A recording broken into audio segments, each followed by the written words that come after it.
Eto na mga ka-fast break, may bagong higante na darating sa PBA. Kilalanin natin ang bagong sandata ng Converge Fiberxers para sa Commissioner's Cup.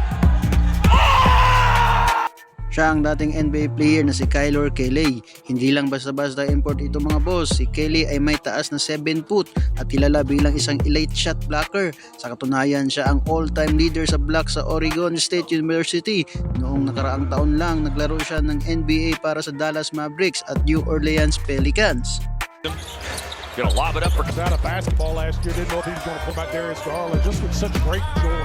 Bakit nga siya kinuha ng Converge? Dahil sa kanyang depensa noong 2024. Napabilang siya sa NBA G League All-Defensive Team.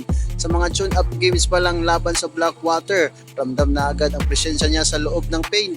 Siguradong mahihirapan ang local players natin na itira ang bola kapag nasa harap na nila ang The Great Wall ng Converge. Pareho silang langkay o mahaba ang bias tulad ni Bol Bol. Si Kelly ay hindi lang basta matangkad, mabilis din siyang tumalon para supalingin ang bola.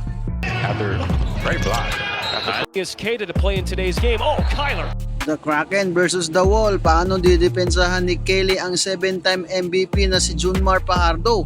Habang si Junmar ay dominanteng sa bigat at post moves, si Kelly naman ay gamit ng kanyang vertically at bilis para ma-challenge ang mga hook shots ni Junmar. Kakaibang hamon ito, bibigyan ni Kelly ng sakit ng ulo ang San Miguel Beerman dahil sa bihira lang ang import na kasing tangkad at kasing bilis niya na kayang sabayan si Junmar Fajardo sa ere. Noong 2025 naging contender na ang Converge pero kinulang sa dulo. Ngayon, mas lalo silang naging delikado. Isipin nyo ang lineup nila, Kylor Kelly 7 foot, Justin Baltasar 6'8 at Justin Arana 6'7. Ito ang triple towers ng PBA. Sa depensa pa lang siguradong no-fly zone ang tilalim ng Fiberxers. Tingin nyo mga Lodi, si Kylor Kelly na kaya ang magbibigay ng kauna-unahang PBA title sa Converge? I-comment ang inyong hula sa ibaba. Huwag kalimutang mag-like, share at mag-subscribe para sa daily update ng aking Fast Break channel.